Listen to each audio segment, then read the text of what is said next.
My mother-in-law took my passport and burned it. It went up in flames quickly and turned to ashes. Now I can't go on my vacation to St. Bert's Island. I was shocked and asked, "What's going on?" She smirked and said, "You're a stranger here, so you'll be staying home," while my husband grinned too. I was horrified by their cruel trick. I knew they might do something like this, but I didn't expect them to be so sneaky. They looked pleased with themselves and even laughed in a nasty way. Then I told them who I really am.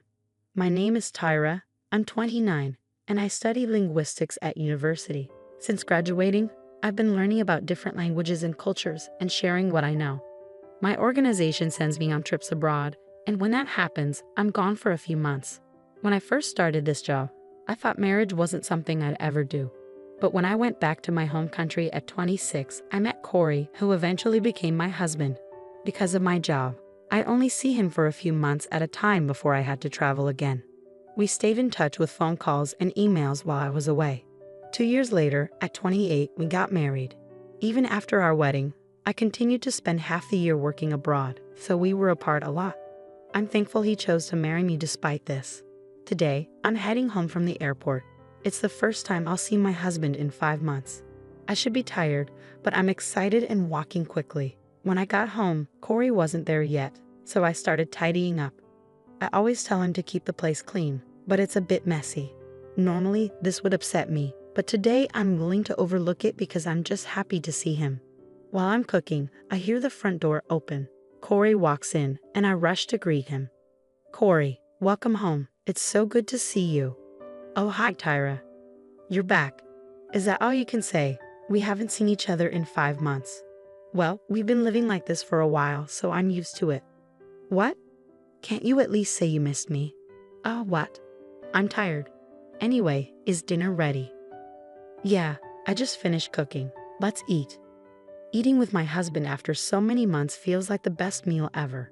Normally, I'd be happy with just this, but today feels a bit different. "Hey Corey, why do you keep staring at your phone?" "What? What's the problem?" "Nothing's wrong, but I'm finally home." "You've been glued to your phone and haven't really talked to me. We've been in touch through calls and emails all this time, haven't we?" "There's nothing new to talk about now." "That might be true, but it's been a long time since we've seen each other like this. So why?" My frustration with my husband's attitude makes my voice rise. It looks like my comment upset him. He stood up, put his phone on the table, and glared at me. "You know what? You were just on a plane, but I'm exhausted from work." "Got it?" "Hold on. I also jumped on a plane right after work. Didn't you talk to me like that?" "I didn't ask you to do that. You just rushed home on your own." "What? You don't have to say it like that. I missed you. I'm just saying I didn't ask you to come home. If you're going to be like this, don't come back at all. You're being annoying, Tyra." He slammed the table and stormed out of the living room, leaving his dinner untouched. What's wrong with him? Why is he being so cold?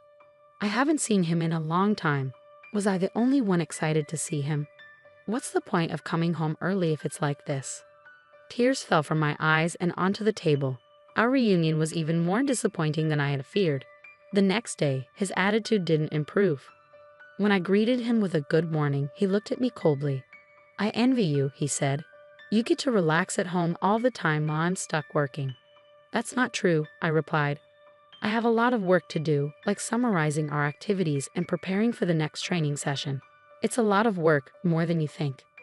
Either way, it's something you can do at home. I wish I had a job where I could spend half the year like that." "You don't have to talk like that." "Well, I'm just a company guy, so I have to go to work. You enjoy your time at home, princess." "What the heck, Corey?" Ignoring me, my husband left the house. We had a few arguments before we got married, but he had never been this sarcastic. I was really confused by his behavior and wondered if his words were causing problems between us. I thought about what I might do to improve the situation. While I was going through work materials, I decided to tidy up the house. As I was vacuuming and changing the bed linens, my phone rang. It was my mother-in-law. Feeling uneasy, I answered the call. "Hello, Tyra here." "Hi, Tyra. It's been a while. I heard you're back home and that you arrived yesterday." "Yes, that's right. And I also heard you upset Corey." He was quite angry. "I'm sorry, but it's nothing that should concern you." Well, since you're back, how about we plan a family trip? What? I was taken aback by her suggestion. Before I could respond, my mother-in-law continued. I was just talking with my husband about going to St. Bert's Island, and Corey mentioned he wanted to join us. What? That's...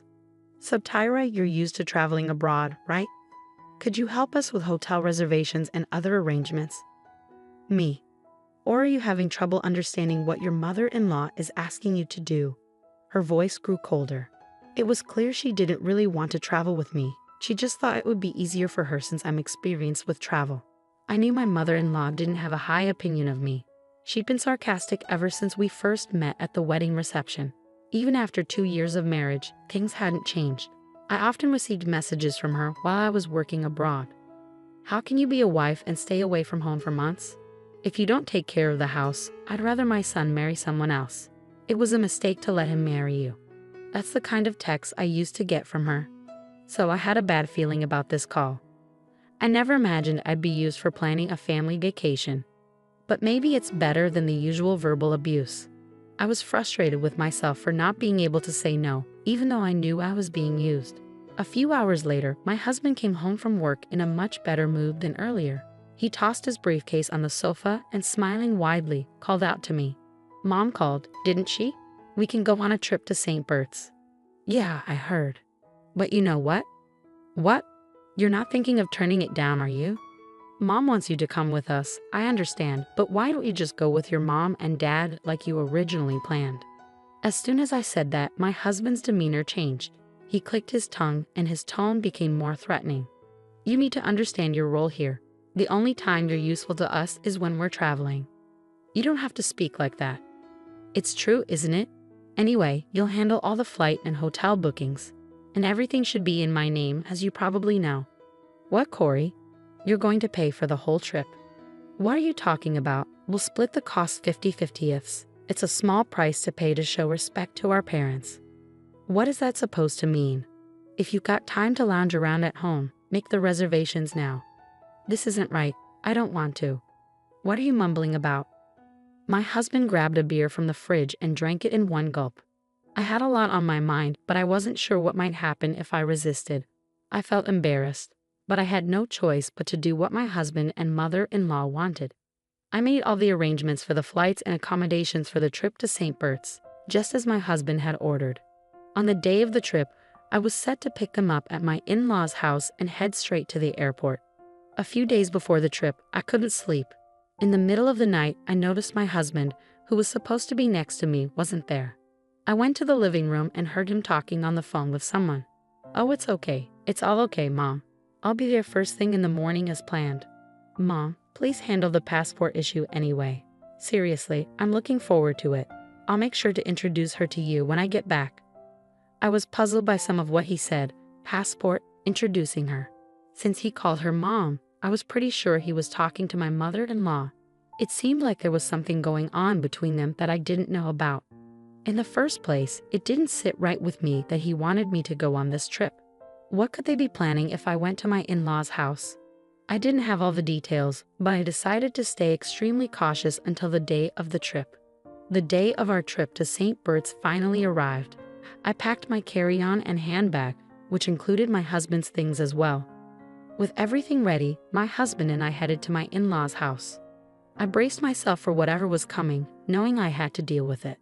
When we arrived at my in-laws' house, my mother-in-law was the only one to greet us. Oh, hi, Tyra. It's been a while. Good to see you. We're almost ready. I'm going to grab a few things for the trip, so it might be a little while. Okay, take your time. Oh, and Tyra, could you bring the carry-on case from the other room? It's heavy, so please get Corey to help you. Sure, I'll do that. I noticed when my husband and mother-in-law exchanged knowing looks. I kept my passport in my pocket, just in case. Following my husband's instructions, I carried the carry-on case back into the living room.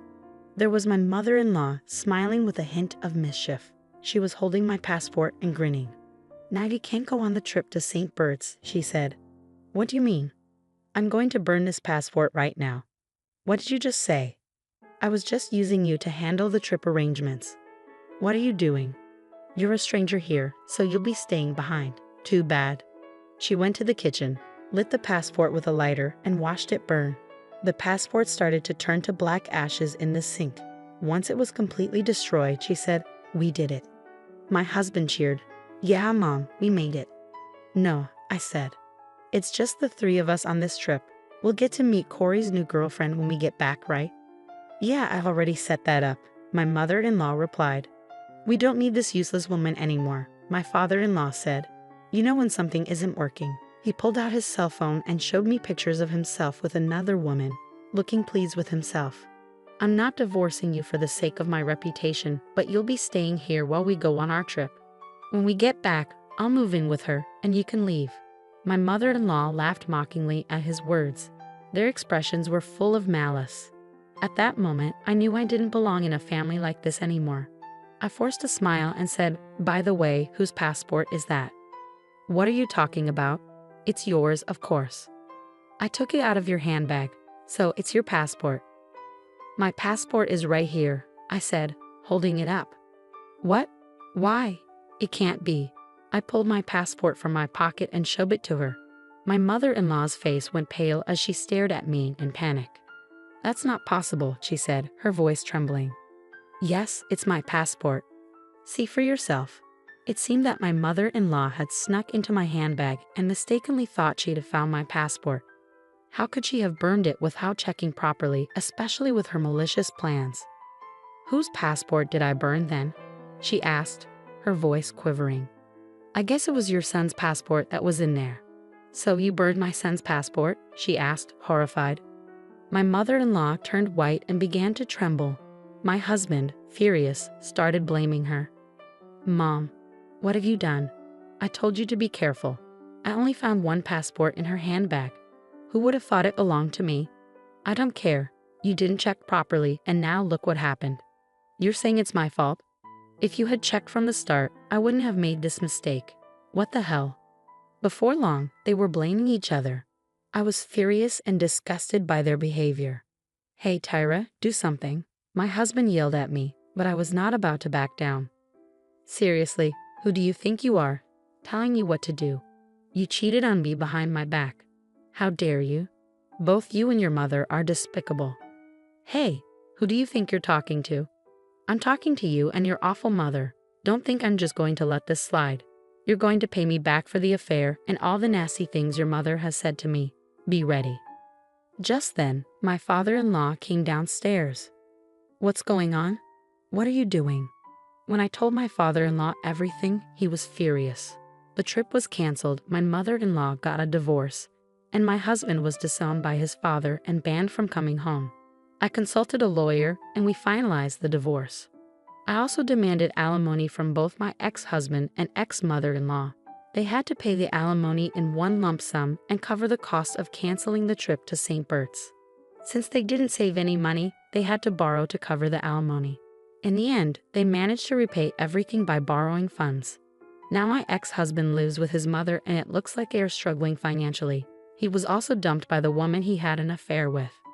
As for me, I used the alimony money to move into a condo and enjoy living alone.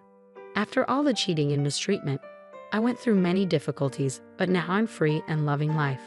I plan to continue traveling, learning about different cultures, and sharing my experiences with the world. Thank you for watching. If you enjoyed the story, please subscribe to our channel. See you in the next video.